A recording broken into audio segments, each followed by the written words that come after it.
All right, so today is Saturday, September 12th, and here's what I got done this week. First off, I've got another surprise. This probably is the last one. I know I'm full of surprises these days.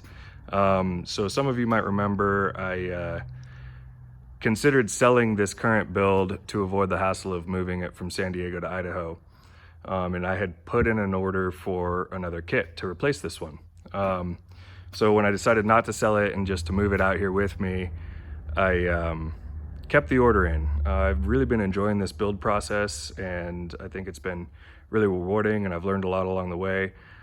So I decided to keep the order in, and yeah, so obviously I don't need this kit for myself. So if anybody would like a little bit of help building it, I'd love to provide that assistance for you. For those of you who have inquired with the factory, it's a really long lead time to get these kits. It's almost a year.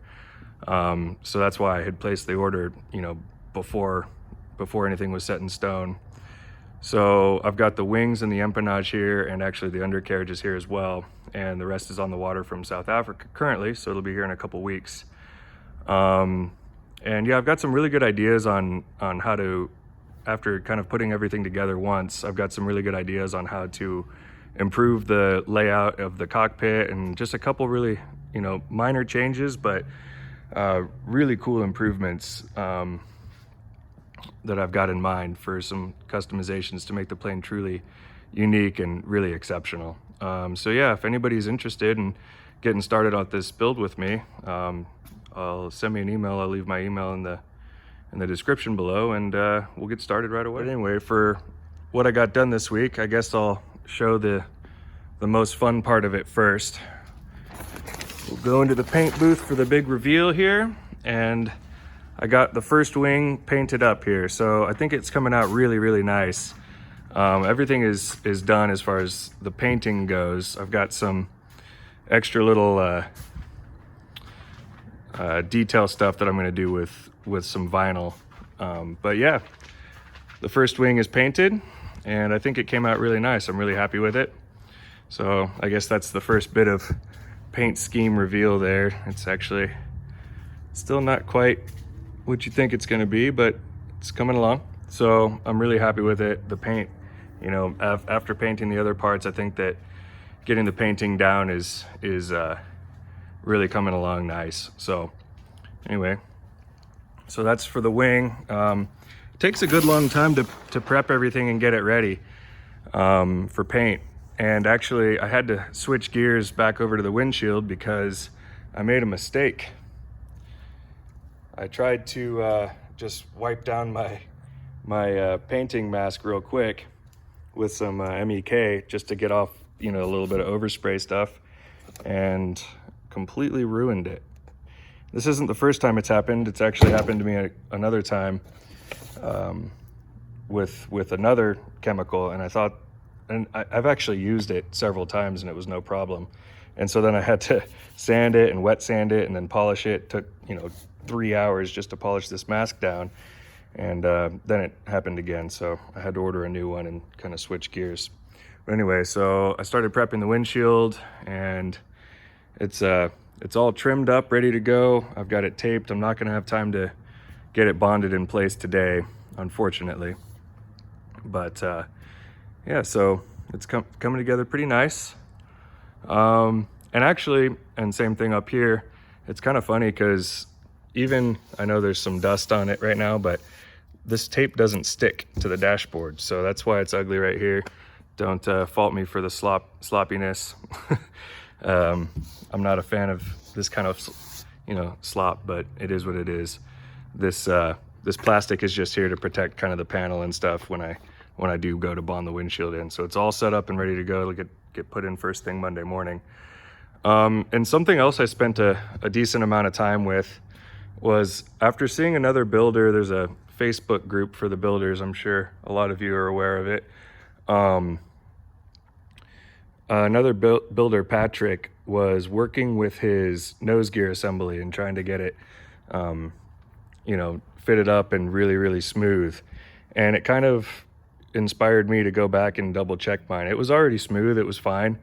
But I think that it just left a little bit to be desired, and maybe this is just kind of the perfectionist in me.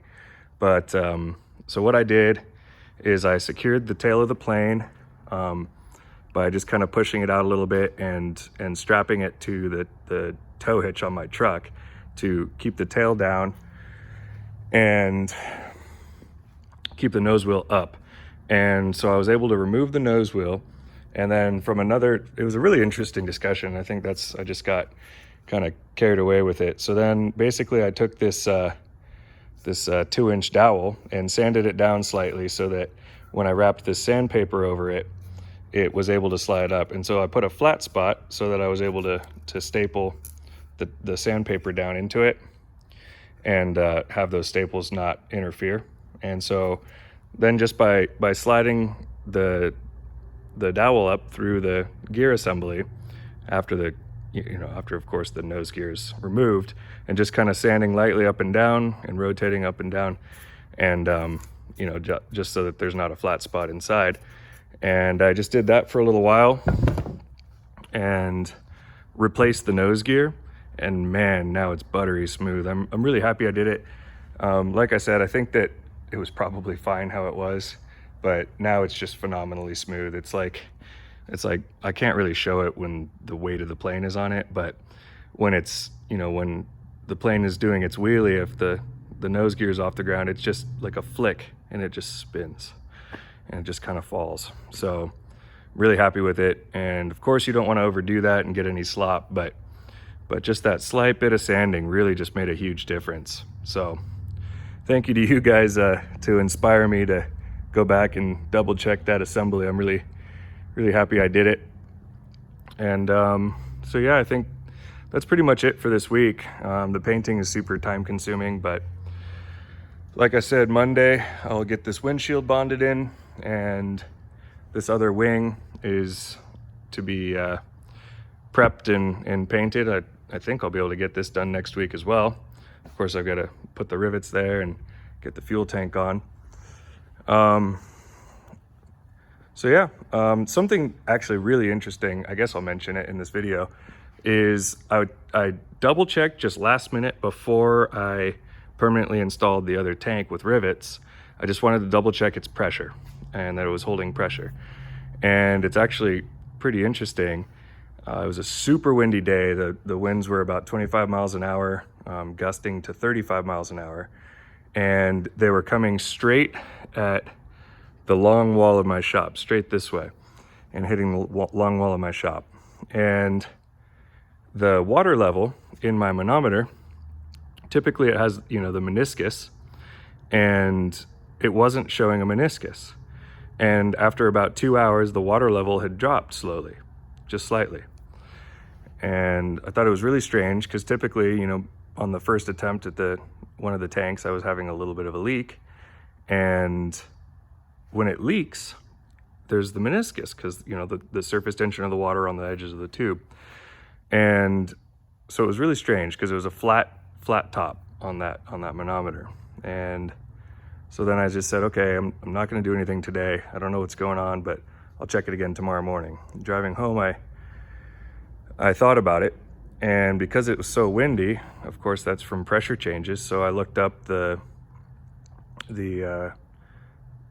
barometer at the airport just across the street. It's not even a mile away from me, and it had rose from 2986 to 2993, which is 0.07 inches of mercury, right? And when you do the conversion on that, and that's during the 2-hour window while I was testing, and if you do the conversion on that, that's about a full inch of water difference. And so, I still can't explain it. I don't understand it fully. Maybe if somebody's an expert on this type of stuff, smarter than me about their fluid dynamics or whatever it is, you can explain it in the comments. But it could have been the wind hitting this broad wall of the shop, maybe like inflating it like a balloon. I don't know. Something else that clued me in is all this insulation was waving the whole time while that strong wind was hitting. So I know something was happening with the pressure in here. And long story short, the next day, I went in the morning when calm, still air, nice, cool, crisp fall morning, tested it, and it held water rock solid. So, or held air rock solid. So it was definitely something with weird changing pressures in here, and I'm not entirely sure what happened, but so yeah, obviously I ended up riveting the tank on and saying it was good, it didn't leak. So if anybody knows kind of what could have caused that, let me know in the comments. I think that I'd be really interested to hear your take on it. So anyway, have a good weekend, everybody, and I'll get back to it next week.